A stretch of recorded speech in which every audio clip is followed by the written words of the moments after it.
हर चीज का नियम होता है, कानून होता है। करता है आधी रात को 2 जुलाई को, उसमें ना कट ऑफ होता है ना मेंबर का हस्ताक्षर होता है। ये अजूबा रिजल्ट है, ये इनवैलिड है, ये अवैध है। 50 अनारक्षित सीट के लिए जो रिजल्ट जारी किया गया है उसमें सिर्फ और सिर्फ हरियाणा और यूपी का 418 है। 19 अप्रैल से एक सप्ताह के बाद हरियाणा में पीसीएस का एग्जाम था और वो अपना पीसीएस छोड़ करके झारखंड का पीसीएस का परीक्षा देना है। क्यों? जो स्टूडेंट पेपर 2 में 100 में 99 ला सकता है, वो पेपर 1 में 52 क्वेश्चन कैसे छोड़ रहा है? ये एजेंसी पर क्यों कार्रवाई नहीं हो रहा है? 3 महीना पहले इस पर जो है कि FIR हुआ है नगरी थाना में। जांच किया जाए, परीक्षा फल को अवैध घोषित करते हुए रद्द किया जाए। भविष्य का मामला, इस पर हस्तक्षेप करिए, लगाम लगाइए जेपीएससी आयोग पर। राज्य में एक ज्वलंत मुद्दा है जेपीएससी का जो रिजल्ट जारी किया गया है। अब इसके रिजल्ट के विरोध जो है अलग अलग आवाज़ उठ रही है। बीजेपी आज जेपीएससी ऑफिस का युवा मोर्चा जो है घेराव करेगी और अभी जेएलकेएम के जो नेता हैं देवेंद्र महतो पहुंचे हैं। क्यों इतना नाराज है जेपीएससी से? देखिए, जेपीएससी का नाराजगी स्वाभाविक है। हर चीज का नियम होता है, कानून होता है। वो अपना ही नियमावली का पालन नहीं कर रही है। आप बताइए, ये अजूबा रिजल्ट जारी किया है। एक तो आपका 75 दिन एग्जाम के 75 दिन बाद पीटी रिजल्ट जारी करता है आधी रात को 2 जुलाई को, उसमें ना कट ऑफ होता है ना मेंबर का हस्ताक्षर होता है। ये अजूबा रिजल्ट है, ये इनवैलिड है, ये अवैध है।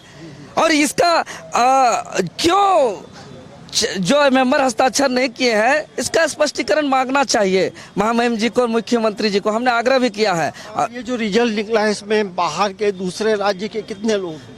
50 अनारक्षित सीट के लिए जो रिजल्ट जारी किया गया है उसमें सिर्फ और सिर्फ हरियाणा और यूपी का 418 है। समझ रहे हैं कहाँ जा रहा है ये राज्य? और सबसे आश्चर्य का बात, 19 अप्रैल को पीटी परीक्षा हुआ था और उससे एक सप्ताह बाद हरियाणा का पीसीएस का भी एग्जाम था। वो हरियाणा वासियों को क्या ऐसा प्यार हो गया झारखंड का कि अपना स्टेट में उसका पीसीएस का एग्जाम है, उसको छोड़ करके झारखंड का पढ़ाई पढ़ रहा है कि कहाँ यहाँ जोना फॉल है और कहाँ यहाँ हुंडरू फॉल है और कहाँ यहाँ सीएनटी एक्ट क्या है और यहाँ का नियम कानून क्या है। उतना प्यार हरियाणा वासियों से बहुत बड़ा सवाल है।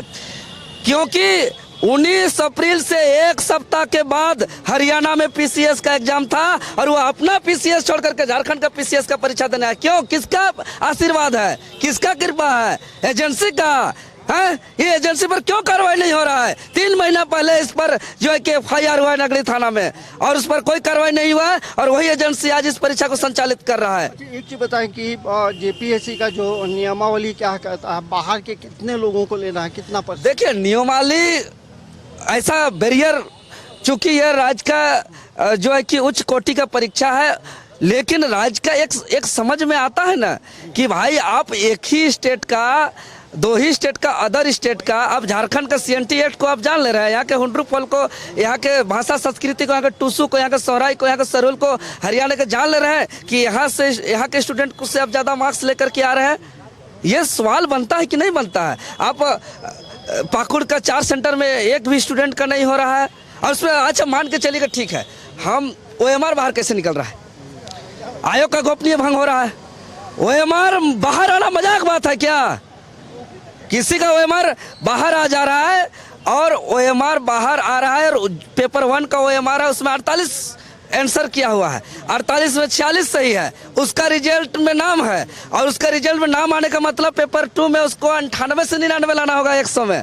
जो स्टूडेंट पेपर 2 में 100 में 99 ला सकता है, वो पेपर 1 में 52 क्वेश्चन कैसे छोड़ रहा है? ये बताएं कि राज्यपाल ने क्या कहा और CBI जांच किया जाए, परीक्षा फल को अवैध घोषित करते हुए रद्द किया जाए और मुख्य परीक्षा को तो तत्काल स्थगित किया जाए। तो आगे की रणनीति क्या? महामहिम जी कहे हैं कि इसको मुख्यमंत्री को तुरंत हम लिख रहे हैं इस पर कार्रवाई करने के लिए और आगे का हमारा रणनीति है।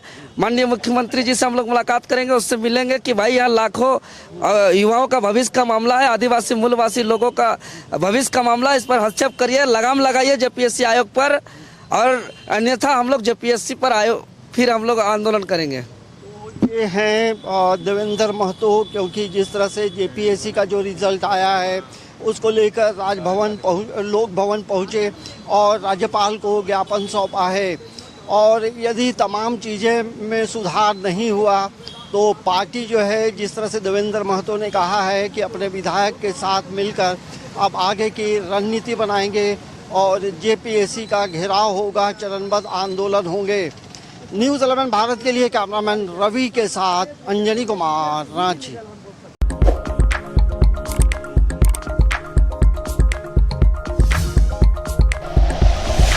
Like and share videos, subscribe करें हमारा चैनल और प्रेस करें बेल आइकॉन। न्यूज़ 11 भारत, सच है तो दिखेगा।